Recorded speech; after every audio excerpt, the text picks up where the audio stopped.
costs ongoing for whoever the people are going to be using the facilities. And the biggest thing is, like I've mentioned, is inclusive and access for disabilities, like modifying these buildings. So, you know, like there's a lot of people out there that actually don't play sport but might like to come along, and these people are excluded because of issues with the buildings that we've got that are 50, 30 years old. And of course, having these people that are non-sporting people, bringing them together helps with their physical and mental and, you know, social well-being. So I would encourage people to actually support this motion. Thank you.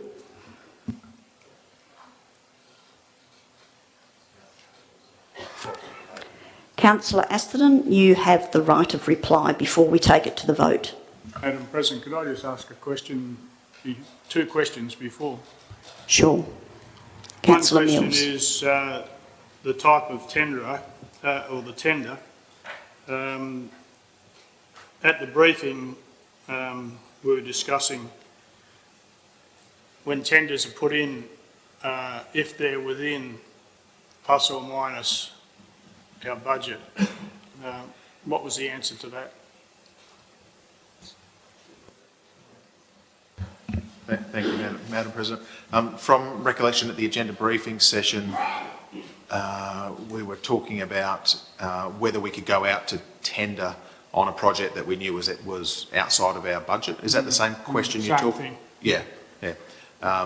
So look, no, we shouldn't be going out to tender for a $9 million project that, you know, due to cost estimates is going to cost $10 or $11 million. It's a pointless exercise. Okay. Yeah, yeah. And just a second question then. So the tenderers, I mean, the way you're going to ask the tender or submit the tender will have a top figure, 9.5, and if they're over, we miss out. Yeah. Thanks. Yeah, sorry, I was just seeking approval from Madam President. Yeah, so my suggestion through the design and construct process or tender process would be to cap the figure, which is a public figure anyway. It'll be in the Shire's budget, it's in media releases, so there's no point hiding, trying to pretend it doesn't exist. And the exercise in the tender review process is essentially determining which tenderer, which company will provide the most scope within the fixed budget. Thank you for your question. Now I'll move to the right of reply. Councillor Atherton. Thank you, Madam President, and thanks to the other councillors for their input. I think it's been very positive. I'm an optimist by default, and you know, with the interest rates being so low, $6 million one-off grant, I think we're going to do some positive things amongst us. Look, delay is death on this. We can see the prices getting out of control.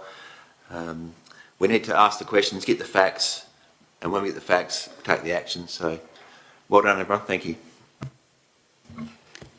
Thank you very much. Nice, short and sweet. Now I'm going to put it to the vote.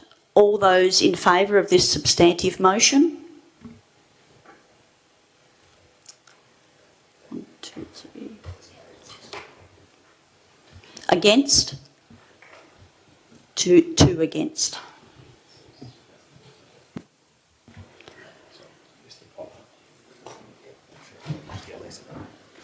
Thank you very much. We're just going to bring Councillor Glover back in the room.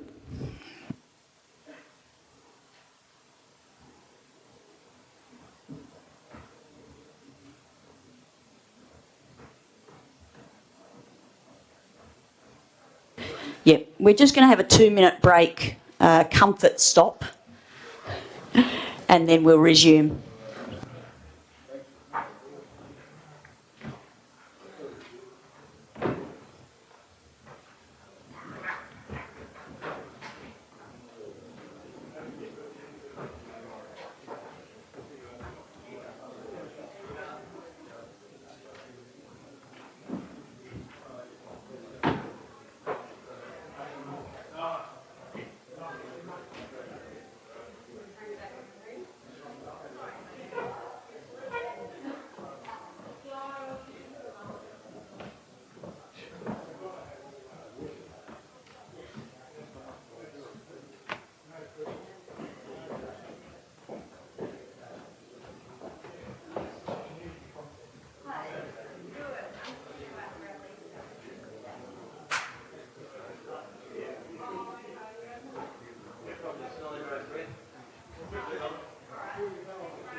Okay. Okay. Okay, councillors, we're going to resume. Our next item is 9.1.1. I'll just put my glasses on. Response to Department of Water and Environmental Regulation Compliance Inspection, Donnybrook Waste Management Facility. I'll ask for a mover for this item, please. Councillor Atherton, seconder. Councillor Smith. Councillor Atherton, do you wish to speak? No, thanks. Councillor Smith, would you like to speak? Now, I think this was pulled because there was a question, is that correct? I wanted to make a statement about this item, that's all. Yeah. So is it okay to do that now, or do I wait? Yes, yes. Okay. Okay, so I just wanted to speak and make a statement with regard to this item. From the audit results reported in November 2021 at the Ordinary Council meeting, the reported outcomes that we've received, well, today, it appears that the Shire and Hasty Waste have worked well together to achieve the stated outcomes each were responsible for. And I just wanted to clarify some facts to the item's listed points. Hasty Waste has managed the site now since 1st July 2005, which is nearly 18 years, as opposed to it saying that it was just a number of years. The significance of the long tenure should be noted. Item 11, the annual environmental report was submitted late and did not reference a small fire incident that occurred on the property in December 2020, and just wanted to clarify that it wasn't a small fire, but it was a significant risk, and it was fortunate that Hasty Waste took immediate and decisive action. The fire had spread into landfill from green waste, but was extinguished prior to daylight the next morning. The contractor tells me that he spent all night up there at the fire without any support, and he was monitoring and attending to flare-ups. The next day, paid Hasty Waste staff were on site to watch for more flare-ups so that the public could access the site during normal operating hours uninterrupted. The action continued for a week. The efforts Hasty Waste made during this event were huge, and to downplay anyone's hard work is also to downplay the danger and the real risk that was averted by all involved. The actions by the contractor were over and above the contractual obligations. The next point is the quoted contract clause 3.2.1 under financial implications is not completely accurate. It would be beneficial for the contract to be clarified with the contractor to gain a complete understanding of this. Next point is, with regard to recommendation 3 of the item, instruct CEO to liaise with Hasty Waste to establish a regular meeting schedule, inclusive of periodic site inspections, etc., to ensure ongoing compliance with the facility licence. I guess the question is, why is the CEO going to do this, and why isn't it just part of the officer's job already? And final comments are around the need to better consult around fees and charges are going to be beneficial in the future, and I'm sure will be welcomed by all. Thank you. Thank you, Councillor Glover. Please do. Thank you, Madam President. Councillor Glover, and for other councillors and members in the gallery as well, on point 3, where the council's the recommendation is that council instruct the CEO to liaise with Hasty Waste. It doesn't necessarily mean that the CEO will be doing that. It's the CEO is the only employee of the council, so the CEO can really only give, the council can only give instruction to the CEO. I can delegate that further down. So, yeah. Thank you for clarifying that. Do we have any other questions on this? Any questions? No? Do we have anyone against this motion?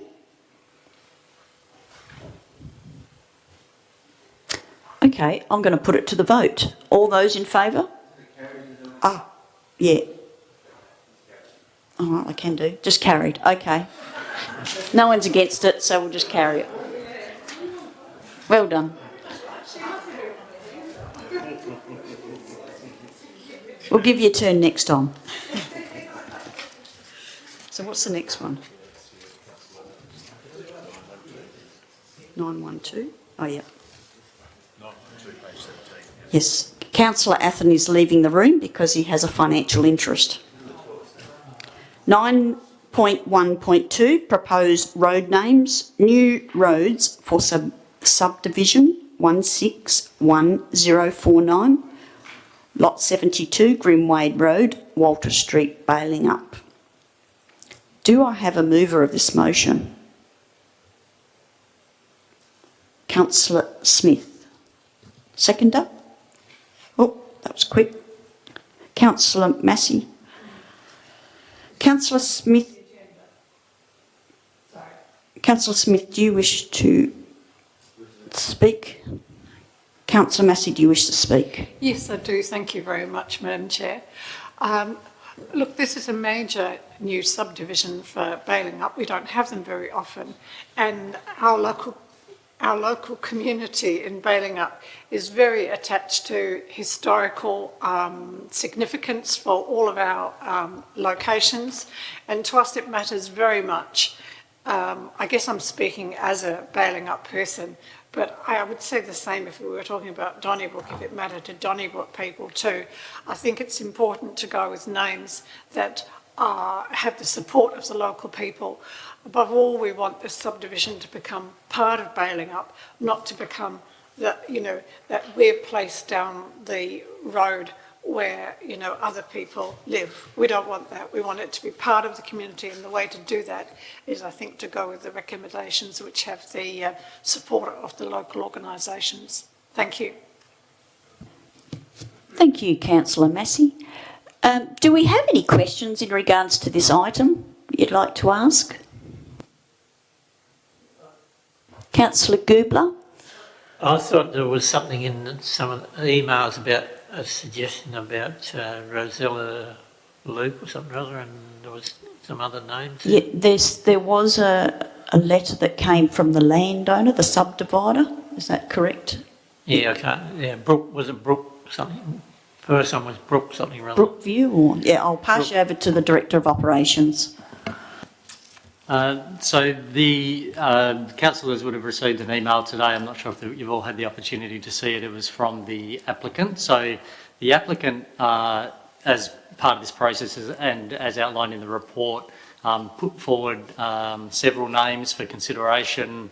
They were tested through, there's like an online portal where you can test the names to see if there's the use of that name within a 50-kilometre radius or any other reason that it may not be supported as an initial step. So basically they put forward some names, and I think it included Brookview, which weren't supported through that process. They were then asked to provide some revised names, which is where they came up with the names Sorella, and I think Village was one, Serenity, and Grass Tree, that was the other one. So, and it was at that point that we, at an officer level, decided to engage with the Balingup Progress Association and Townscape Committee, just because we felt they were fairly generic names that really meant very little to the Balingup community. The Balingup Progress Association provided us with two sets of names. They initially provided us with 4 names, but only one of those was able to be considered. So we went back to them and asked them if they had any further names. And that's where we came up with the other names of Hancock and Harper. So basically the recommendation is that we've got 4 names. Sorella, I guess, is an argument, which is one of the ones proposed by the proponent, has a loose association, I guess, with the Italian heritage of the area.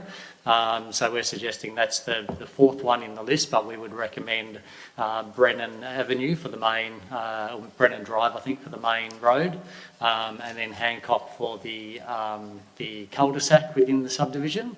If either of those aren't supported, then we'd basically work our way down the list, going down to Harper and Sorella. Thank you. Thank you very much for that clarification. Are there any other questions? Is there anyone against this motion?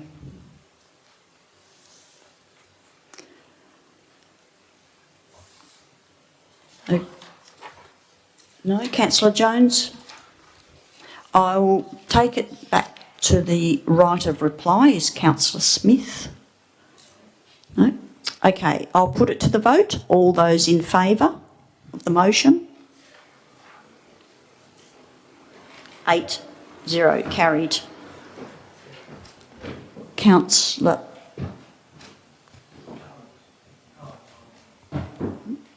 Atherton will re-enter the chamber.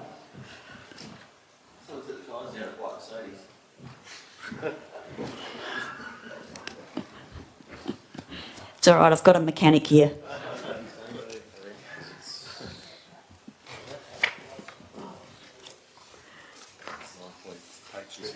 Page 39.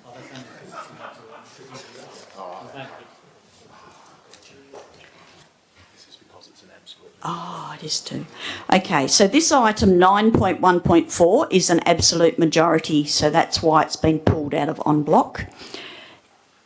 The title is Capital Works Program Amendments. Right, do I have a mover for this item? Councillor Atherton. Do I have a seconder? Councillor Glover. Councillor Atherton, would you like to speak? No, thanks. Councillor Glover. No, thanks. Do we have any questions? Do we have anyone that is against this motion? I'll put it to the vote. Carried. All right, we'll make it carried then. Councillor Glover wanted to vote that time. Sorry about that, guys. It's actually carried 9-0.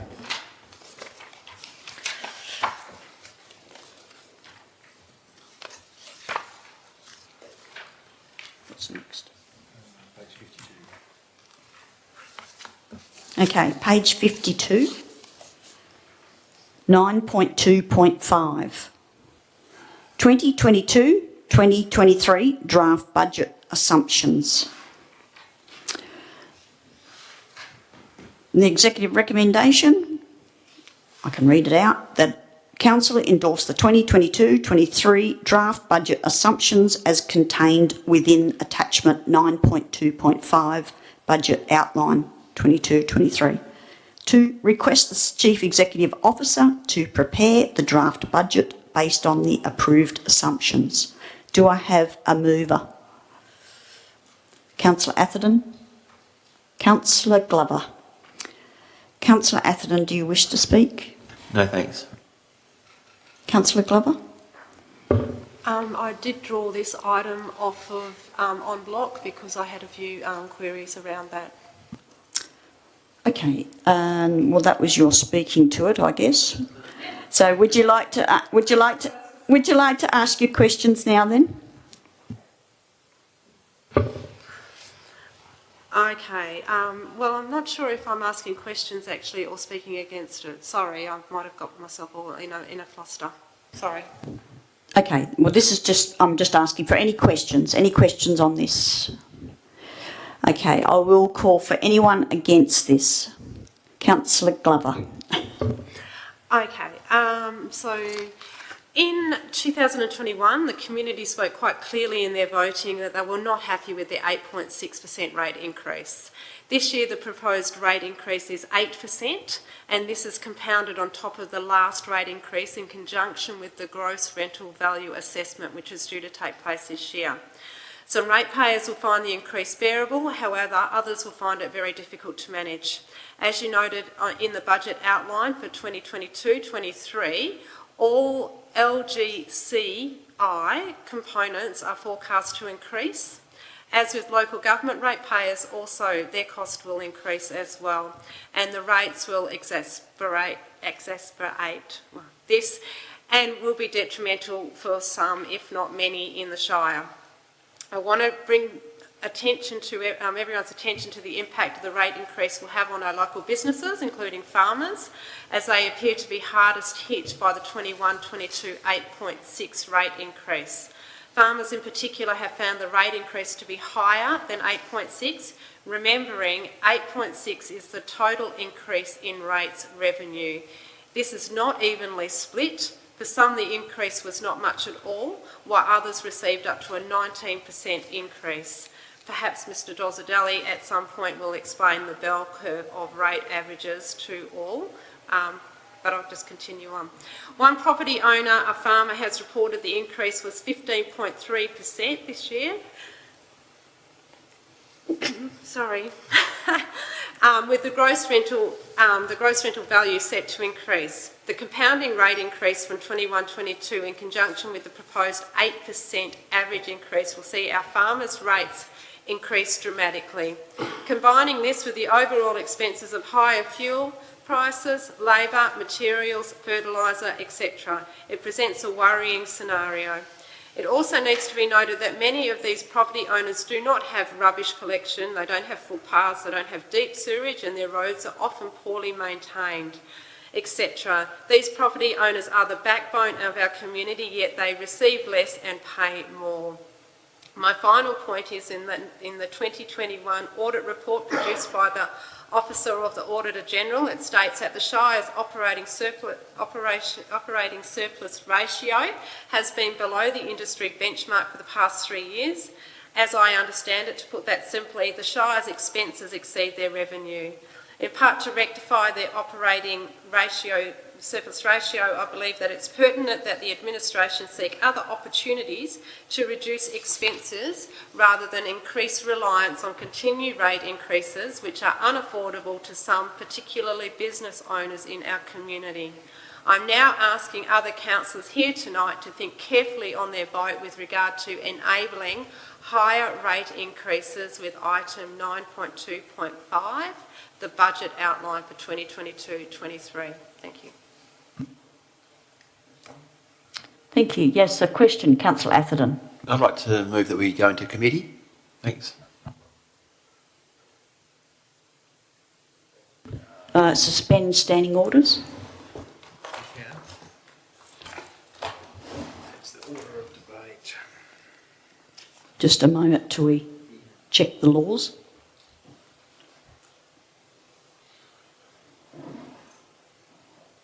Okay, so suspending 10.6. It's a procedural motion. Okay, so yeah, you've moved a procedural motion to suspend standing orders for this item. Would you like me to explain what that means for some of the new councillors? Yes, you can do, yes. Thanks, Madam President. Thanks, Councillor Atherton. Just to explain for some of the newer councillors and members in the gallery, if we suspend clause 10.6 of the meeting procedures local law, it basically means you can have a chat without having to have movers and seconders, and it just becomes informal. You'd probably do it for 5 or 10 minutes, then resume meeting procedures and get back into the normal course of the meeting. Thank you. Oh, I have a question on that. Given that we now digitally record our meetings, is the informal chat recorded, just so as we know? It is. Thank you. thank you. I need a mover for that procedural motion. Oh, sorry, a seconder. I've got Councillor Jones, a seconded. All those in favour? Anyone against? No.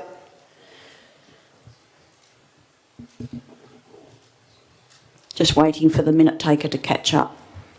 Who was doing a wonderful job. Okay, so we are now in discussion mode. So, Councillor Atherton, seeing you moved the motion, did you want to start off? Yeah, I voted for Madam President most times, but I voted in favour last year based on where the economy was and while it was in the pandemic. Strange enough, the economy is flying, interest rates are low, and people are miraculously going in the pack. Cattle prices are through the roof, farm prices are through the roof. Farmers maybe not so poor. Careful what you say. I'll swap them any day. But just pick up on Lisa's comment. So what percentage increase are you recommending? I think It would be my opinion that we review this a little carefully than just passing it straight through tonight, and maybe have further discussions to find out how we can amend the budget in different ways, as opposed to, you know, just continuing to increase rates. The rates did hit farmers very hard and property owners last year, or last rate rise. Yes, thank you, Councillor Glover.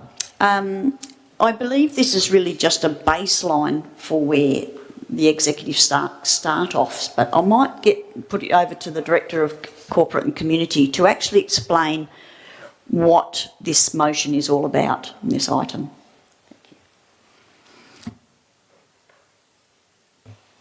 Thank you, Madam President. Can you all understand me with this mask on? You meant to say you can take it off, Kim, but that's okay. I'll leave it on.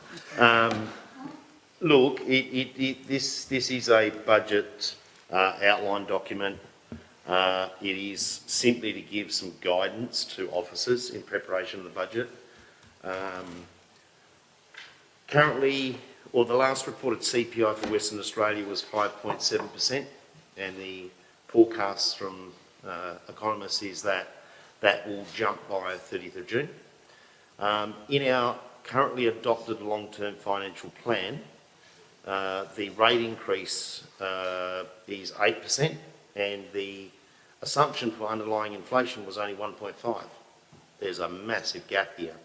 So I understand where you're coming from, and I do appreciate that. What I would say is, in terms of initial preparation, that's what this document's for. The bottom line is that any draft budget, my expectation is we would have a minimum of 3 workshops with council, and at those workshops council could give further direction in terms of, no, go back, you've got to try and pull it back. I think, to be quite frank, and Ben says no, just be him, but the reality is, I actually do concur with Councillor Atherton's words. Not everybody is suffering. There are certain areas of the community. You know, if you're a restaurant, you know, you're certainly not doing as well as the farmers. There's no two ways about that.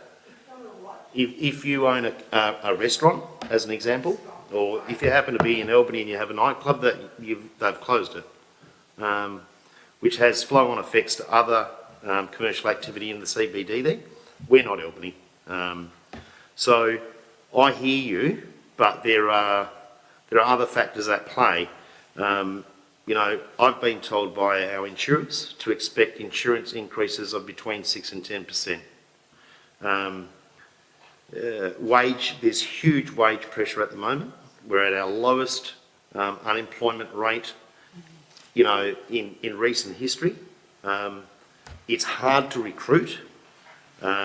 We have an enterprise bargaining agreement that dictates a certain level of increase. I'm not going to disclose what that is, although I think it's in the document. So there are a large number of factors, and essentially, if we look at our total revenue base, rates are you know, they're significant, but they're the only form of revenue we can actually have any control over. Now, in 2021, we had a 0 rate increase. And when you start to compound, you know, the loss of the rate increase in that year, and I can demonstrate this through a workshop or what have you, by the time you start reaching year 3, 4, 5, that 3% that you didn't raise is massive over here. It's massive. So the risk of not having an appropriate level of rate increase is that potentially what you will do is hand on to a future council the need to have a 20% rate increase, and that will cream people. People will be able to, in general, and I know some will struggle, I don't deny that whatsoever. That's not to say that we operationally can't make arrangements with these people, give them extensions of time to pay, etc., etc. Okay? For those that are heavily impacted. But the long-term risk of not having an appropriate rate increase, the compounding effect is huge. I'm certainly happy to model an 8% rate increase. To be quite honest, I've already started going through our full operating budget to see where any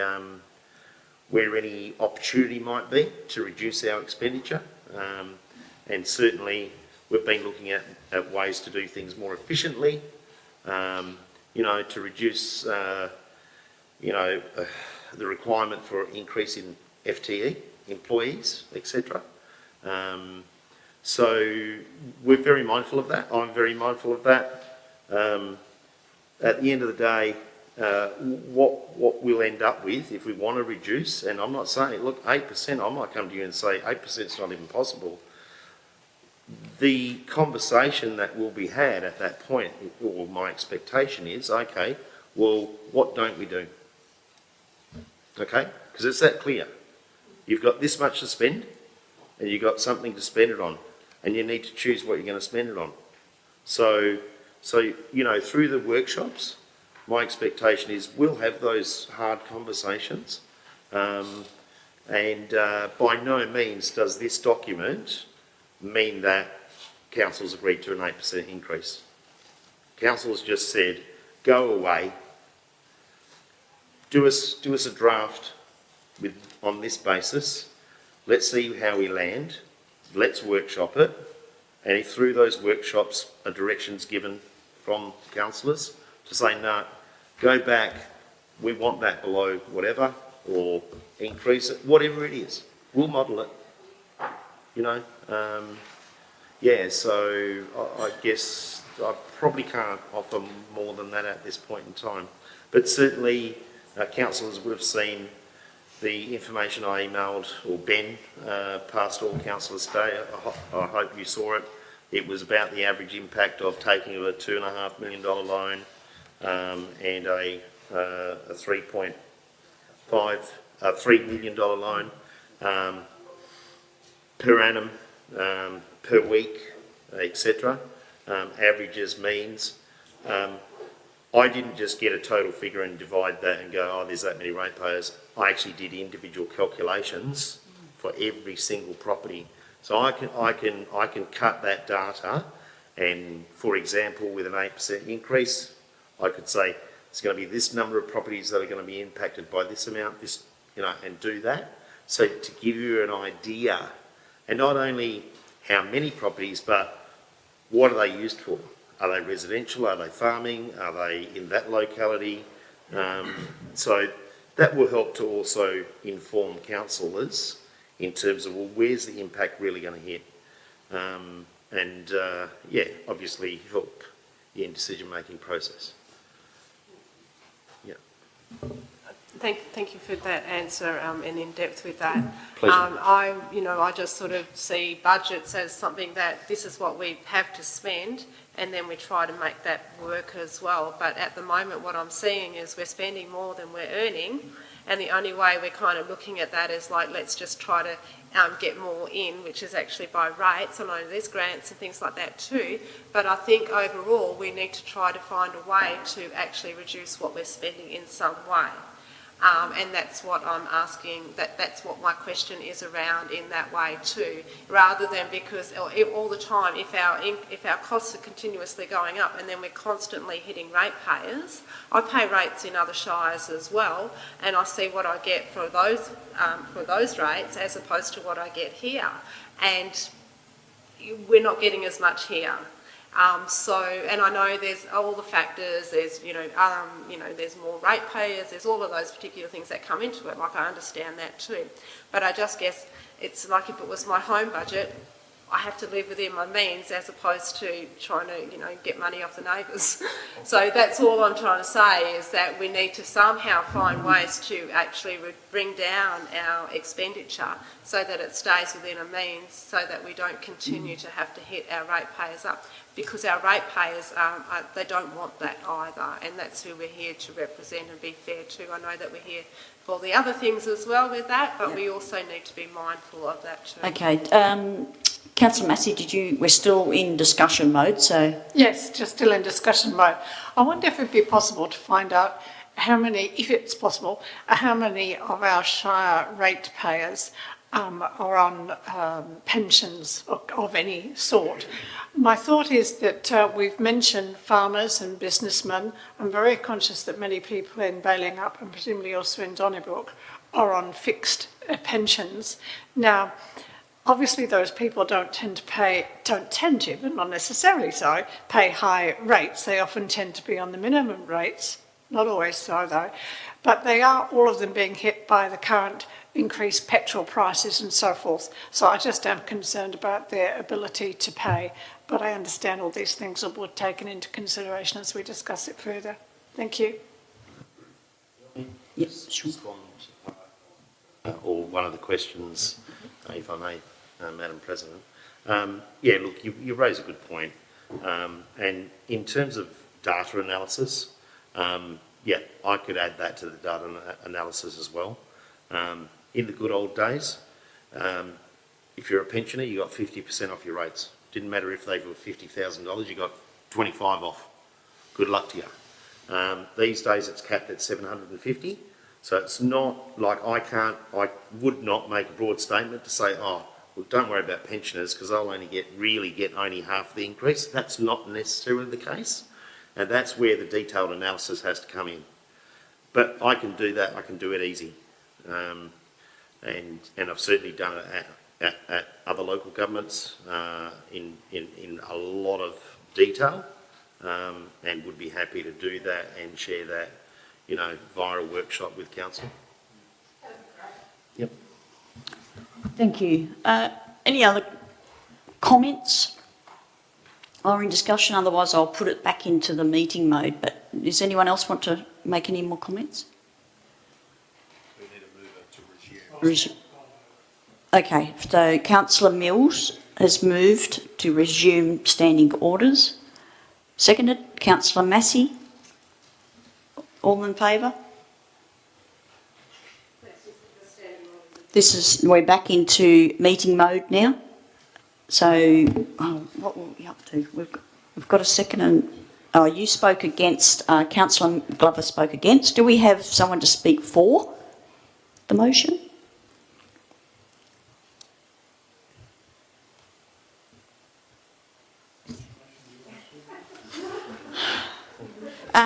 We're working on 9.2.5, the budget draft assumptions. I'll speak for if there's no one else to speak for. Basically, I view this as just sort of setting some foundations, what to work for in producing the draft budget. And you need to start off with something, with some sort of assumptions. So this is how I view this for now. When we get to the nitty-gritty of the actual budget, that's when we start pulling things out that we can't afford or we move money around. So that's sort of down the track. So I encourage you to vote for this motion. So I'm going to... a right of reply is Councillor Atherton. Thank you, Madam President. I just want to reassure the new councillors, we go through this budget stuff over and over and over. There's no end. Kim gets us in here and locks those doors. You will have enough of budget speak after about 3 days. You won't miss a thing. But yeah, please vote in favour of it. Thanks. Thank you, Councillor Atherton. Yeah, I love it. Would you like to... we're going to put it to the vote. All those in favour, raise your hands. So we've 8 and against. Councillor Glover's against and 8 is for, so it's carried. So moving to the next item.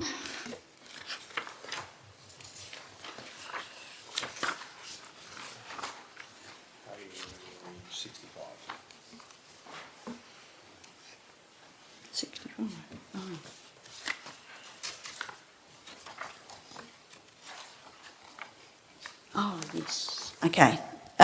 This is 9.3.2, proposed council policy, managing public question time. The executive recommendation that council adopt policy EXE-CP10, managing public question time, as appended. Do I have a mover for this motion? Councillor Glover moves. Seconder, Councillor Atherton. Councillor Glover, would you like to speak as the mover? I'm never really sure what to say on these parts here, but I do have something to say about this policy, and that's why I've taken it off en bloc. Okay, thank you for that. Councillor Atherton is the seconder. Does you wish to speak? No, thanks. I have a question. Okay, so you reserve your right. Okay, I'll take your question if you have a question. Yeah, Oh, sorry, can the Councillor. CEO just give us the heads up on what's actually going on, what actually happens? Thanks. So you would like a bit of a briefing on it, is that right? Oh, Yes, okay, okay. okay, yeah, no worries. Thank you, Madam President, thank you, Councillor Atherton. I think we did go through it at the agenda briefing session, but so the Department of Local Government, Sport, Cultural Industries has a set of guidelines in relation to the expectations for local governments in managing public question time. Most of this policy is taken out of there. I think, I haven't done a line by line, but it's probably all taken out of there. The key difference in terms of how we normally run public question time and what's recommended in this policy is that questions on notice, as in a question that's emailed through a week before or a couple of days before from someone who says, oh, I'd like a question asked at the council meeting, can you table this and answer it at the meeting, we would deal with as normal business correspondence. Someone asks a question, they get a response. It doesn't necessarily, the advice from the department is it doesn't necessarily need to go through to a council meeting to be minuted if someone's got a question. If someone comes like we did today, and there's a lot of questions on a particular item and they want to come to the council meeting and ask those questions, absolutely, they can go for it. If they want to come to the meeting and have a question asked, but they might be a bit shy, they can pass the written question through to the Shire President or via me, and we can read the question out on their behalf and answer it or take it on notice. So the key difference to what we do procedurally is just that I'm recommending that we don't take questions on notice via email or via written correspondence before the meeting. And that's the key change.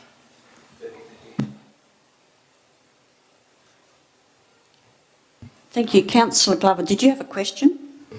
I do have a question because my understanding of what we were talking about at the agenda briefing was that if a person wanted to have a question on notice, if they didn't arrive at the meeting, then their question wouldn't be answered and recorded on the minutes of the meeting. Is that correct? That's correct. That's what the policy is suggesting. Yeah, that's right. Yeah. Yeah, you just can ask another question. It's not a question. Yep. I think you have, as the mover, you have spoken. So did you want to speak on about something? You have, because you're the mover, you've got the right to reply. So. I want to speak against the policy. Yeah. Is that when I do that? I can. Yeah, no, that's okay. When you spoke to it at the beginning, yes. It was only 6 or 7 seconds, I think, but that was you were speaking to it as the mover, yeah. And now if you speak to it again, you'll close the debate. So you can still speak to close the debate, but other councillors might want the opportunity to have a few comments. Ideally, I should wait for other people to say something and then come back and close the debate. Yep. Thank you for that. Councillor Mills, did you have a question? Your light's on. Yeah, well, it's been on for 10 minutes. I apologise. The question is, how often do you get questions like what you're talking about that you have to respond to? How often do you get those questions? Thank you, Councillor. Madam President. In the last 12 months, it's just about every meeting. And there's If you have a look through the minutes, you'll see a small number of names that recur quite regularly.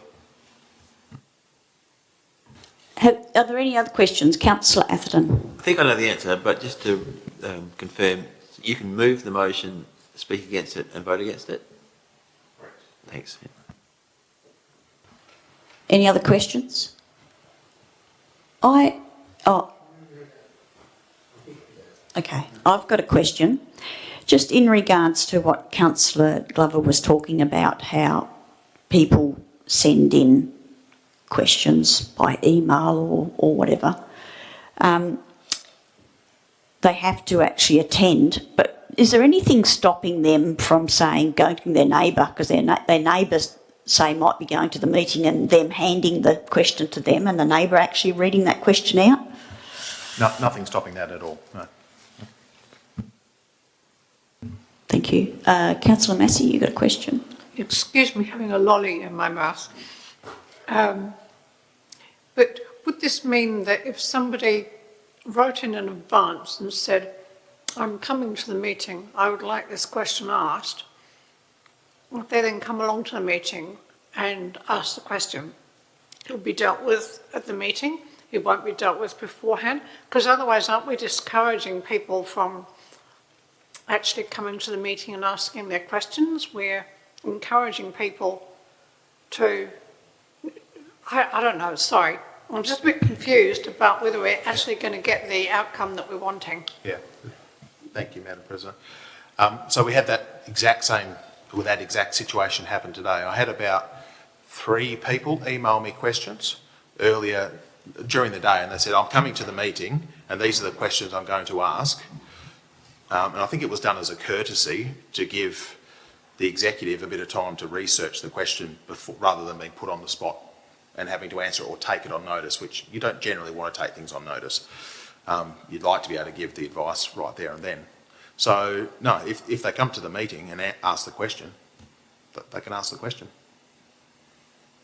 Sorry, you may have already sent them a reply by mail by then, but they can still ask the question at the meeting?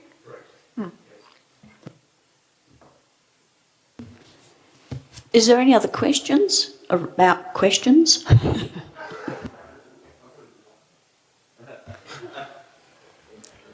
I guess my question sort of relates to what's the motivation for not wanting to have questions on notice recorded in the minutes?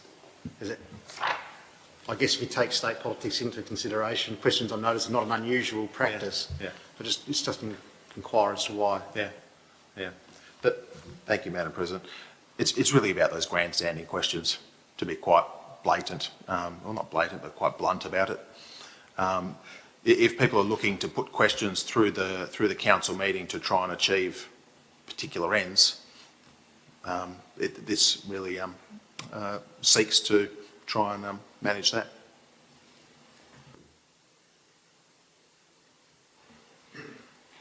Yeah. I don't have a question, so when we get to the time, I'd like to speak to or against the motion.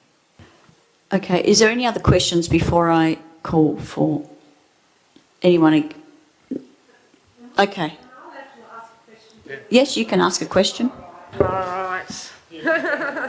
Thank you, Fred. Thank you. Thank you, Madam President. I'm just talking about querying the process of how this policy was created.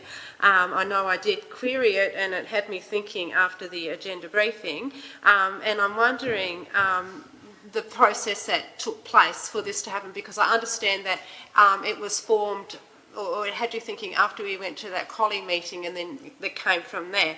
So I'm wondering about item 9.3.1, which was in the September 2021 Ordinary Council meeting, where there was the adoption of the executive, whatever, CP8 policy framework, and how that hasn't been, how you've applied that particular framework to developing this process, because as you all know that these are the policy there was to have guiding principles to develop or review policies, and 4.8 of that item states that there needs to be 3 key stakeholders in the policy development, and that includes officers, it includes elected members, but most importantly it also includes community members. So my question is, were community members required, or have they participated in the development of this policy as per the policy, whatever framework 1 in September?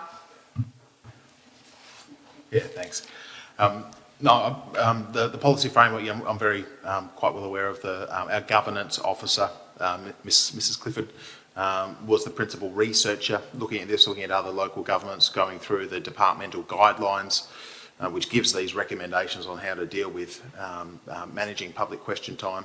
So there's nothing in this which isn't set out as a recommendation from the department to start with. I wouldn't recommend consulting with the community on this matter.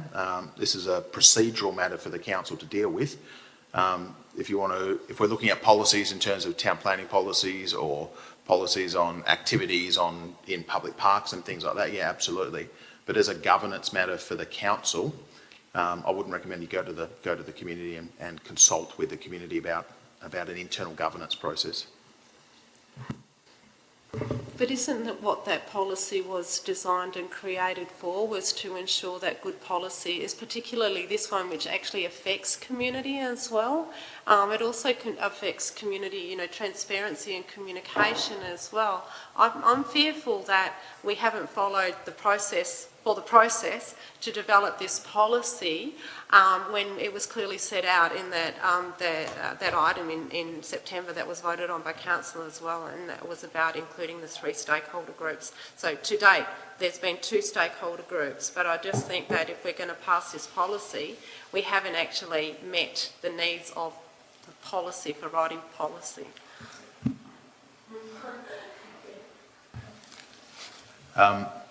My reading of that element of the policy, I don't have it right. The policy framework from last year doesn't mandate that you have to go through that process for every single policy.